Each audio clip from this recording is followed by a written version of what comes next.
मैं चंद्रशेखर सिंह,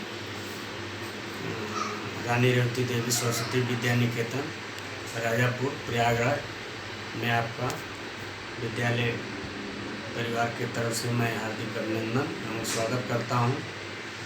आज जो विषय है कक्षा 7th में मैं हिंदी पढ़ाने जा रहा हूं। भाषा पहला चैप्टर है भाषा, बोली, लिपि और व्याकरण। भाषा किसे कहते हैं?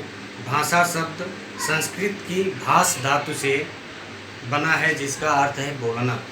मुंह से निकली सार्थक ध्वनियाँ जो हमारी बातों को स्पष्ट करने का कार्य करती है वह भाषा है। यह भाषा का मौखिक रूप है। भाषा के इसी रूप का प्रयोग सभी लोग करते हैं। यह भाषा की अभिव्यक्ति का प्रारंभिक रूप है। मौखिक भाषा का प्रयोग तो आसपास के लोगों के बीच होता है, परंतु दूर रहे लोगों तक हम लिखकर अपने विचार पहुंचाते हैं। इसे भाषा के लिखित रूप में जाना जाता है। भाषा के दो रूप होते हैं। पहला होता है मौखिक भाषा और दूसरा होता है लिखित भाषा। मौखिक भाषा किसे कहते हैं? कक्षा में अध्यापक ने बोलकर अपने विचार प्रकट किए और छात्रों ने सुनकर अर्थ समझा। यह भाषा का मौखिक रूप है। मौखिक रूप के अन्य रूप हैं जैसे वार्तालाप करना, टेलीफोन, दूरदर्शन, रेडियो आदि। लिखित भाषा। लिखित भाषा। रेखा ने पत्र लिखकर अपने भाई को दीपावली की शुभकामना भेजी। भाई ने उसके पत्र को पढ़कर समझा। यह भाषा का लिखित रूप है।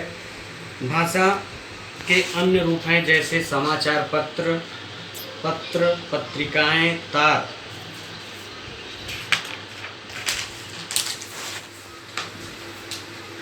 और लिखित भाषा किसे कहते हैं? जब मनुष्य अपने विचारों को लिखकर प्रकट करता है और दूसरे उसे पढ़कर समझते हैं तो उसे लिखित भाषा कहते हैं। मातृभाषा।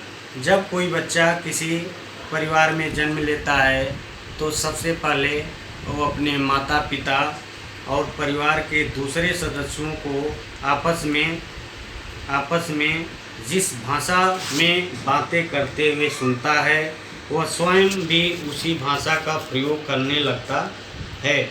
इसी भाषा को उसकी मातृभाषा कहा जाता है।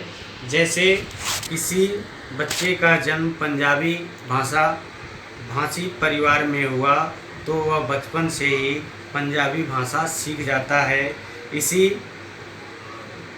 इसलिए उसकी मातृभाषा पंजाबी होगी। राष्ट्रभाषा। किसी देश के अधिकांश निवासियों द्वारा प्रयोग में लाए जाने वाली राष्ट्रभाषा कहलाती है। सभी देश की अपनी अपनी राष्ट्रभाषा है, जैसे चीन की चीनी, भारत की हिंदी और जापान की जापानी आदि।